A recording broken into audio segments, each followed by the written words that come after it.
오늘 우리에게 주시는 하나님의 말씀은 에스겔서 6장의 말씀입니다.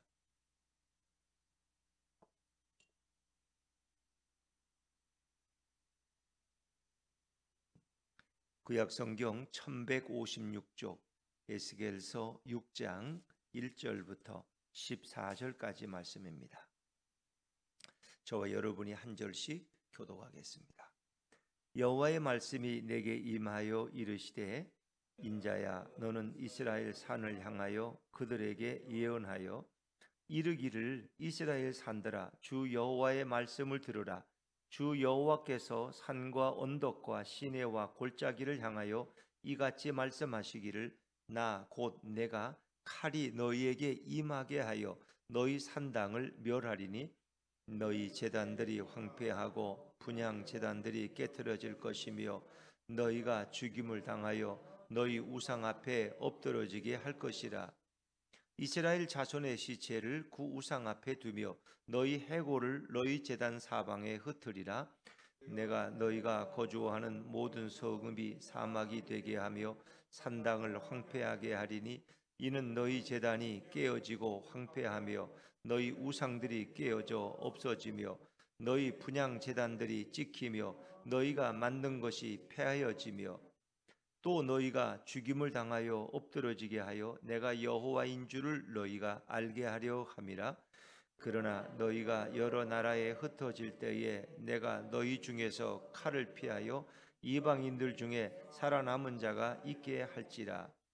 너희 중에서 살아남은 자가 사로잡혀 이방인들 중에 있어서 나를 기억하되 그들이 음란한 마음으로 나를 떠나고 음란한 눈으로 우상을 섬겨 나를 근심하게 한 것을 기억하고 스스로 한탄하리니 이는 그 모든 가증한 일로 악을 행하였음이라.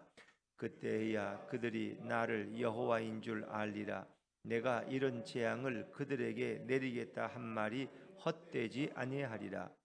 주 여호와께서 이같이 이르시되 너는 손뼉을 치고 발을 구르며 말할지어다. 오호라 이스라엘 축속이 모든 가증한 악을 행함으로 마침내 칼과 기근과 전염병에 망하되 먼데 있는 자는 전염병에 죽고 가까운 데 있는 자는 칼에 엎드러지고 남아 있어 애워싸인 자는 기근에 죽으리라. 이같이 내 진노를 그들에게 이른즉 그 죽임당한 시체들이 그 우상들 사이에 제단 사방에 각 높은 고개 위에 모든 산 꼭대기에 모든 푸른 나무 아래에 무성한 상수리 나무 아래 곧 우상에게 분향하던 곳에 있으리니 내가 여호와인 줄을 너희가 알리라.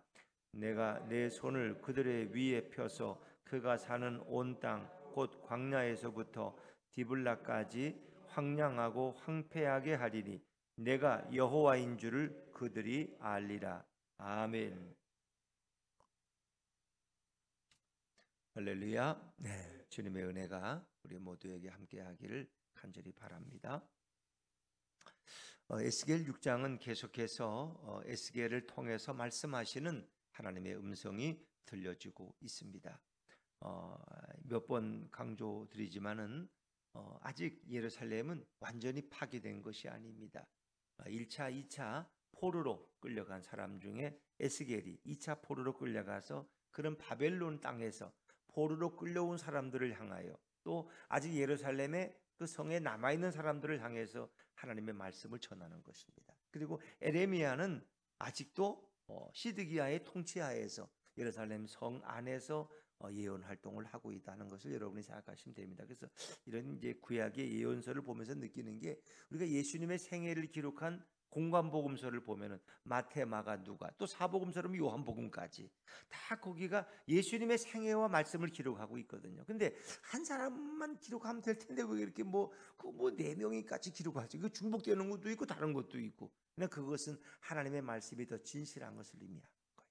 한 사람이 보면은 물론 성령에 감동되어 기록되지만 그들이 자기들의 관심이 어디에 있으면 그것만 주로 기록할 수 있어요. 우리가 똑같은 화성 시청을 보고 왔다. 보고 와서 얘기를 하면 다 달라. 어떤 사람들은 시장실에 관심이 있어. 어떤 사람들은 들어가는 화단에 관심이 있고, 어떤 사람들은 그 식당 또 직원들의 복지시설에 관심이 있어. 다 보는 게 다르다는 거예요. 그러나 네 명의 각기 다른 지자들이 기록한 것을 보면, 그 종합해 보면 그게 완벽하다. 하나님의 말씀은 서로가 보충해 준다는 걸 알 수 있어요. 바로 에스겔도 마찬가지. 에레미야가 있지만 굳이 에스겔을 기록하게 한 것은 약간 세대가 겹치지만은 조금 다른 또 관점에서 하나님의 말씀을 전하고 있는 것이다.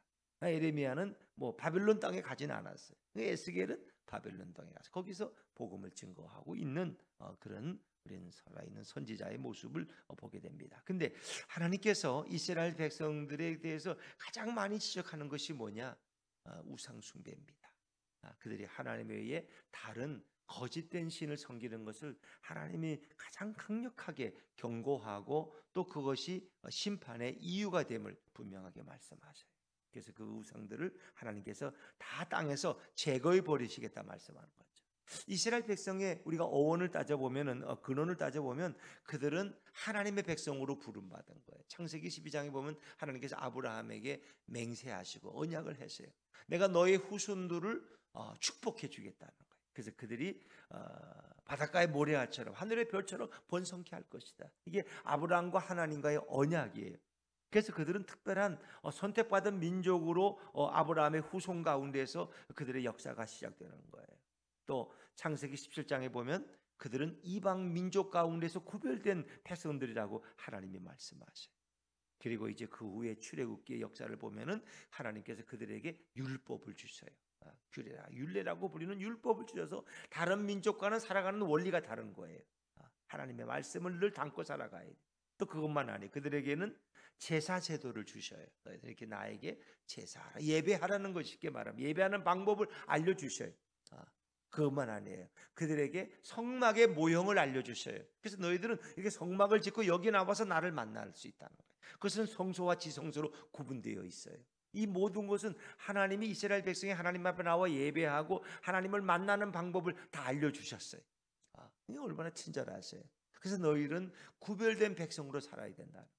그러나 이제 이스라엘 백성들은 가나안 땅에, 물론 광야에서도 금송아지를 만들어 놓고 절하다가 이제 큰 어려움을 당하지만은 가나안 땅에 들어와서 그 가나안 원주민들의 잘못된 우상을 그들이 본받기 시작하는 거예요.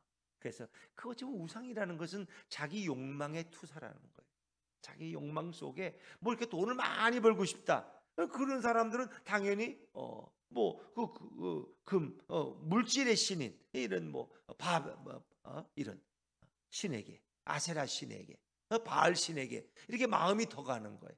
그래서 하나님은 뭐 여러 가지 축복을 말씀하시지만 바알 신은 물질의 축복을 준대. 돈을 많이 벌면 그게 최고지. 바알 신에 꼽히는 거예요. 어떤 사람들은 농사가 잘 되는데 관심이 있어. 자기 욕망이 그거야. 그럼 거기에 투사되는 거예요. 나는 성공하고 출세하는 게 욕망. 그러면 그런 우상 중에 그런 신에게 자기 마음이 꼽히는 거예요. 그래서 어찌 보면 우상이라는 건 자기의 야망의 투사라고 말합니다.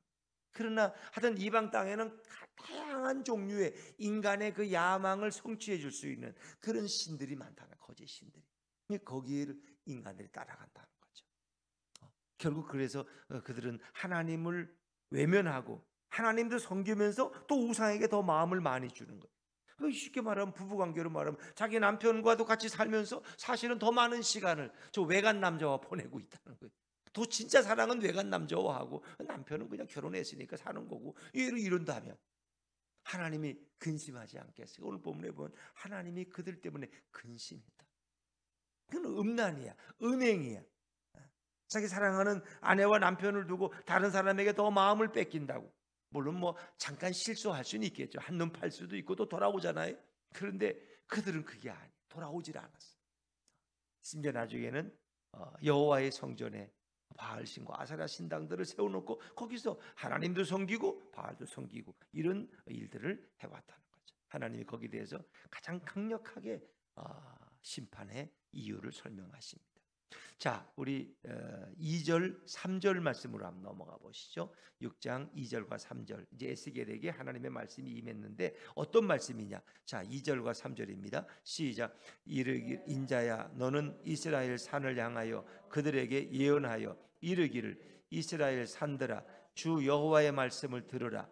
주 여호와께서 산과 언덕과 시내와 골짜기를 향하여 이같이 말씀하시기를 나 곧 내가 칼이 너희에게 임하게 하여 너희 산당을 멸하리니. 이스라엘 백성은 주로 산당에서 주로 우상들을 섬겼다는 거예요. 산당에서. 자, 그런데 이런 산당이 주로 어디 있느냐? 산 위에, 또 언덕 위에, 시내가에, 골짜기에 이게 산당들이 있어요. 그래서 하나님께서는 내가 칼을 너에게 주어서 이 모든 산당들을 다 멸할 것이다. 사절을 제가 읽죠. 너희 제단들이 황폐하고 분향 제단들이 깨트려질 것이며 너희가 죽임을 당하여 너희 우상 앞에 엎드러지게 할 것이라. 특별히 여기 분향 제단은 태양신을 얘기하는 거예요.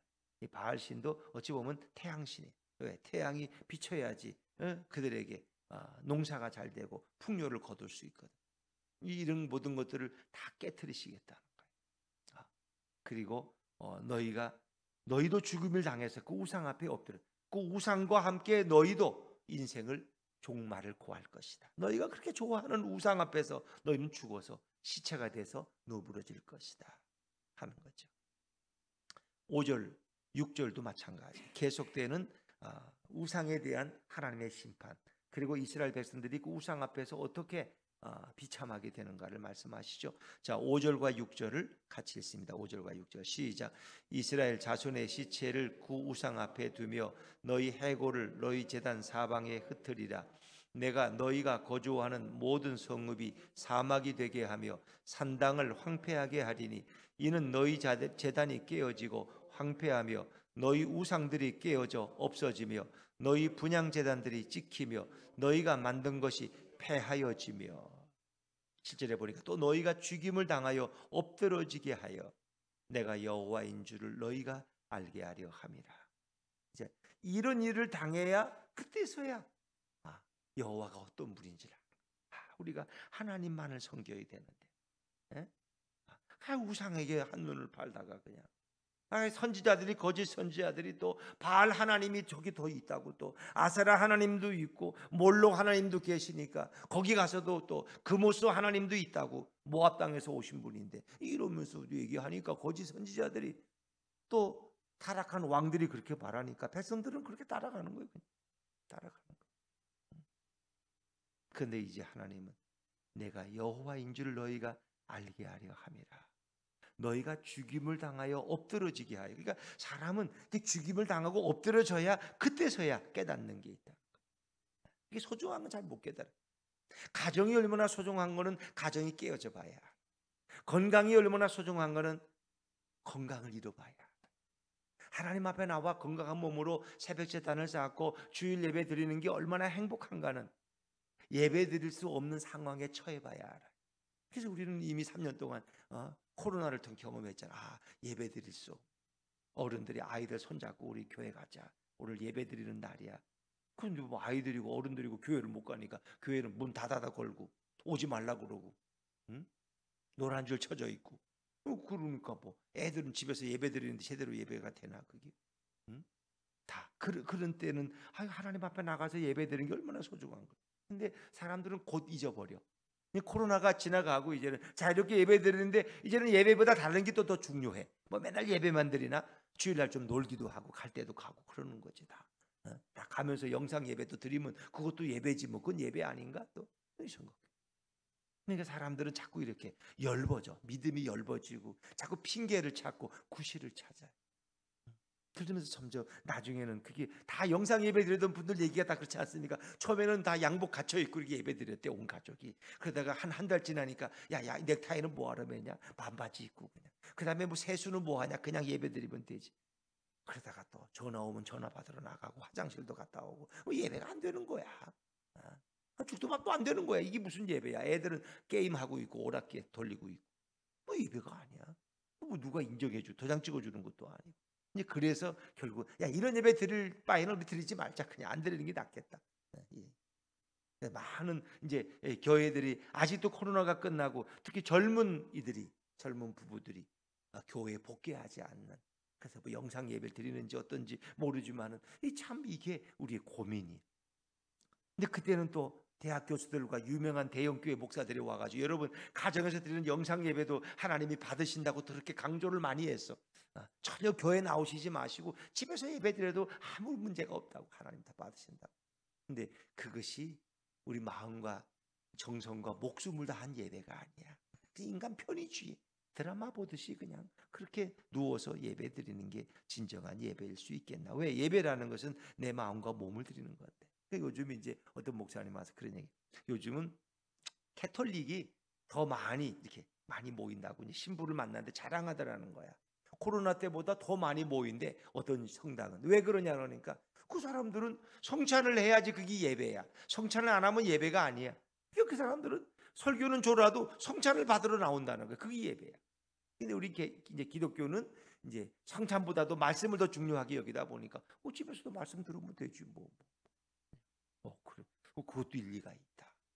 사실은 성찬과 말씀, 그 예배는 다 중요한 거죠. 찬양이나 기도나 다 중요한 건데 이제 캐톨릭은 유독 이제 빼놓지 않는 게 성찬이니까 그분들은 하나님의 말씀보다 성찬을 더 중요한 이제 영적인 말씀으로 그들은 여기니까 이제 그런 차이가 있을 수 있겠구나. 그래서 개신교인들은 집에서 영상 보고 예배드려도 예배드렸는데 천주교인들은 성당에 나가지 않으면 그 예배가 아닌 거야. 그러니까 더 열심히 예배드린다. 코로나 때 못했던 걸. 자, 우리도 저도 그 얘기를 듣고 사실은 성찬을 매주 해야 되는데 이제 그러지 못하는 게 조금 이제 안타까웠다 생각이 들어서 좀 더 자주 기회를 만들어야 되겠다 하는 그런 마음도 들었습니다만은 뭐 그걸 듣고 따라가는 건 아닙니다만은 성찬도 그만큼 중요하다는 걸 또 한번 생각하게 되죠. 자, 이제 그런 심판 가운데서도 하나님이 다 심판하시는 건 아니에요. 일부를 남겨두는 남은 자들이 있다는 거죠. 렘넌트 사상이라 그러죠. 자, 하나님은 다 멸하지 않고 반드시 소망의 씨를 남겨두신다. 자, 8절 말씀으로 넘어갑니다. 8절입니다. 시작. 그러나 너희가 여러 나라에 흩어질 때에 내가 너희 중에서 칼을 피하여 이방인들 중에 살아남은 자가 있게 할지라. 살아남은 자. 왜 다 죽으면 사실 회개할 자도 없잖아요. 돌이킬 자도 없고 깨달을 자도 없어. 다 죽으면 뭐. 그러나 깨닫는 자는 있어야 되는 거 아니에요? 자, 9절 말씀이 이제 그래요. 깨닫는 자, 살아남은 자 중에 그들에게 회개가 있고 깨달음이 찾아온다는 거예요. 그때서야. 다 죽고 나서야, 나라가 망하고 나서야 이제 그들은 깨닫게 되는데 어떤 회개를 하는지 보세요. 자, 9절 말씀입니다. 9절 시작. 너희 중에서 살아남은 자가 사로잡혀 이방인들 중에 있어서 나를 기억하되 그들이 음란한 마음으로 나를 떠나고 음란한 눈으로 우상을 섬겨 나를 근심하게 한 것을 기억하고 스스로 한탄하리니 이는 그 모든 가증한 일로 악을 행하였습니다. 아멘. 살아남은 자들 중에 이제 포로로 잡혀온 자들이 그때서야 이제 생각하는 거야. 예전에 자기가 산당에서 우상을 숭배하던 그때를 생각하는 거야. 그들이 음란한 마음으로 나를 떠나고 음란한 눈으로 우상을 섬겨 나를 근심하게 한 것을 기억하고 스스로 한탄하리. 한탄이라는 건 가슴을 치면서 후회한다는 거야. 우리가 그때서야 그걸 깨달아. 인간들은 잘 현재는 못 깨닫죠. 나중에 이제 망하고 나서야, 매 맞고 나서야 이제 깨닫는 거죠. 그때 내가 잘못했구나. 근데 그것이 하나님 앞에 음란한 마음이었다. 자기 사랑하는 남편이나 아내를 두고 다른 사람의 품에 가 있는 음란한 마음, 그게 바로 하나님, 신랑 되신 하나님을 버리고 외간 남자인 우상의 품에 앉아 있는 것으로 영적 간음으로 설명하고 있죠. 또 음란한 눈으로 우상을 섬겼다는. 그러니까 하나님의 마음이 얼마나 아플까.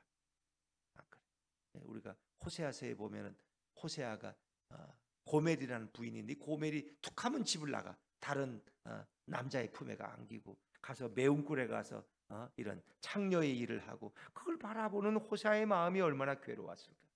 하나님은 호세아로 하여금 그런 음란한 아내를 얻음으로써 이 백성이 이렇게 고멜처럼 음란한 짓을 하고 있다는 것을 상징 예언으로, 행위 예언으로 보여주고 있는. 너희가 나에게 이런 짓을 하고 있다 지금. 호세아의 마음은 너무 괴로워. 그래서 그 아내를 버리고 싶은데 하나님이 또 가서 데리고 오래. 그러니까 돈을 치르고 또 아내를 또 가서 데리고 와. 그 또 집을 나가고 이 일을 반복해. 그게 행위 예언. 지금은 예언자들, 선지자들은 자기의 삶으로 그런 하나님의 말씀을 전했다는 거예요. 자기의 삶으로. 그래서 우리가 4장에서도 이렇게 세 가지, 또 5장에서도 또 한 가지의 이런 행위 예언을 이미 살펴보았습니다. 상징적인 일을 통해서. 자, 근데 그것이 음란, 영적 간음이었다는 거예요. 그래서 그들 후회하고 깨닫게 돼. 그때서야 이제 그리고 이제 하나님만 섬기겠다고 그들이 다시금 결심하게 되는 것이죠. 그때야 그들이 하나님을 바로 알게 됐어요. 자, 10절 말씀으로 건너가 볼까요? 10절입니다. 10절 시작. 그때야 그들이 나를 여호와인 줄 알리라. 내가 이런 재앙을 그들에게 내리겠다 한 말이 헛되지 아니하니라. 아멘. 그때서야, 이제 망하고 나서야 잘못한 걸 알아요. 그들이 나를 여호와, 하나님만이 진정한 우리의 여호와시구나, 하나님만이 진정한 우리의 주권자시구나 하는 것을 이제 알게 된다는 거예요. 하나님 외에는 어떤 신도 없어. 하나님 외에 있는 신들은 다 거짓된 것들이야. 우리를 미혹하지만 거기 넘어가면 안 된다는 거지. 그때서야 깨달아요. 근데 하나님은 이런 재앙을 그들에게 내리겠다 한 말이 헛되지 아니하는 것은 하나님은 말씀하신 것을 반드시 이루신다. 하나님의 말씀은 1.1획도 땅에 떨어지지 않는다는 거예요. 반드시 이루어진다, 성취된다는 걸 하나님이 또 한번 강조하세요. 그래서 그들은 결국은 구약에서 출애굽기나 뭐 이렇게 레위기나 많이 보면 너희가 나를 버리고 우상을 숭배하면 다 멸망당한다. 하나님의 저주를 받고 심판을 당한다는 거예요. 결국 그 말씀이 그대로 이루어지는 것을 하나님은 증명해 보이시는 거예요. 하나님의 말씀은 우리가 농담으로 가볍게 여길 일이 전혀 없다. 그래서 롯의 사위들은 그 말을 어떻게 해요? 이제 소돔과 고모라 사회가 망한다는 말을 뭘로 알아요? 농담쯤으로. 농담. 지금도 농담으로 하는 분들 많아요. 하나님 말씀은 농담으로. 하나님이 뭐 그렇게 째째하신 분이냐고. 하나님은 그렇게. 근데 하나님은 자기 약속, 하나님은 많은 경고를 주시고 용서의 기회를 수없이 주시면 결국 그 마음이 하나님을 향하지 않을 때 그것은 농담이 아니라 실제가 되는 것이죠. 그래서 이스라엘 백성들에게 수없이 많은 선지자들이 와서 경고하고 돌아서기를 요청했지만 그들은 귀를 기울이지 않았어요. 그들의 말을 안 들어도 잘 먹고 잘 사는데 뭐 굳이 뭐 그들 말대로 갈 필요가 뭐 있어? 왜? 거짓 선지자들은 걱정하지 말아라. 이제 그 평화가 지금 평화하는데 이렇게 좋은데 잘 먹고 잘 사는데 뭐 자꾸 거짓 엉뚱한 선지자의 그런 말을 듣느냐고. 거짓 선지자들은 한결같이 평화를 노래했고 축복을 말했어. 그래서 사람들은 거짓 선지자를 따라갔다는 거예요. 근데 그 결과가 예루살렘이 이렇게 망하고 성전이 파괴되는 결과를 가져와서야 진정 하나님이 여호와 하나님인 것을 그때서야 깨닫게 된다. 자, 11절부터 14절도 뭐 마찬가지예요. 이제 이런 우상 숭배자들이 다 이제 멸망당하는 것. 그래서 실감나게 하나님이 설명하시는데, 자, 11절 말씀 한번 같이 읽어볼까요? 11절입니다. 시작.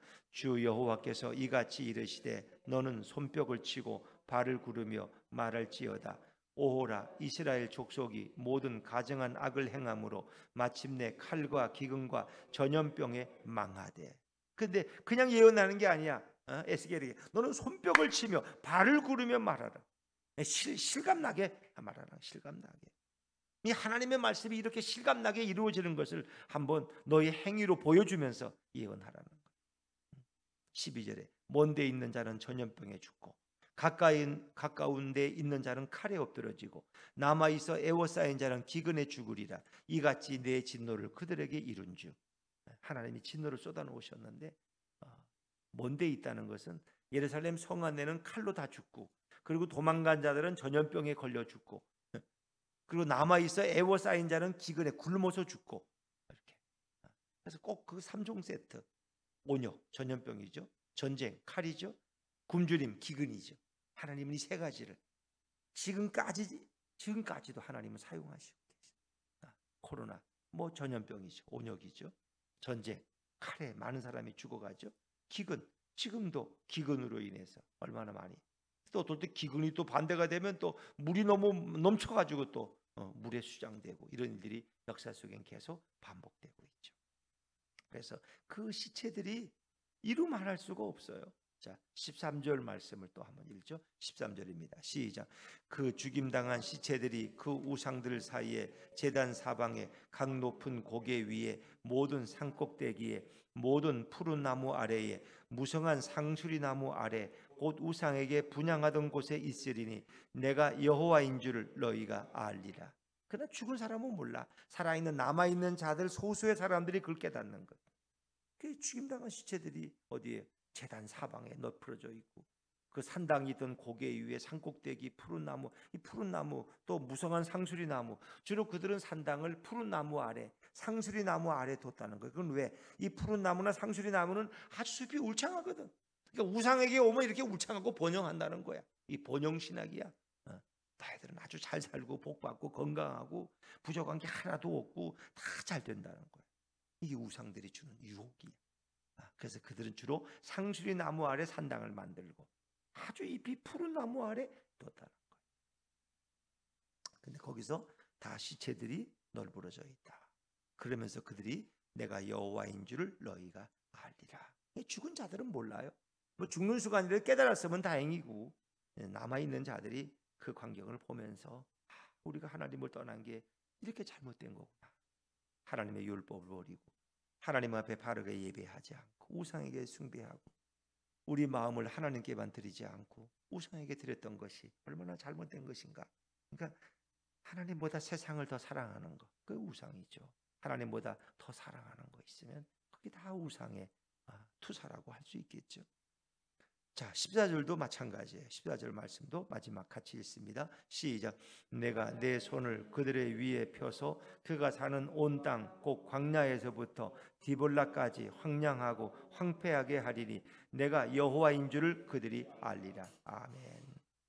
하나님이 진노의 손을 펴니까 다 저주를 당하고 죽임을 당하는데 디블라까지, 이 디블라라는 것은 리블라라는 지명이 있는데 그것이 오기로 일반적으로 이해합니다. 그래서 리블라는 북방의 끝 경계선에, 그러니까 뭐 단에서 부엘세바까지, 우리가 동에서 서까지 뭐 이런 것처럼 서울에서 뭐 부산까지 이러듯이 시작부터 시작까지야. 그 나라 전체를 말할 때 그렇게 말하는. 그 모든 땅이, 팔레스타인 모든 땅이, 이스라엘이 가졌던 모든 그 땅들이, 유다 땅들이 다 황량하고 황폐하게 하리니 내가 여호와인 줄을 그들이 알리라.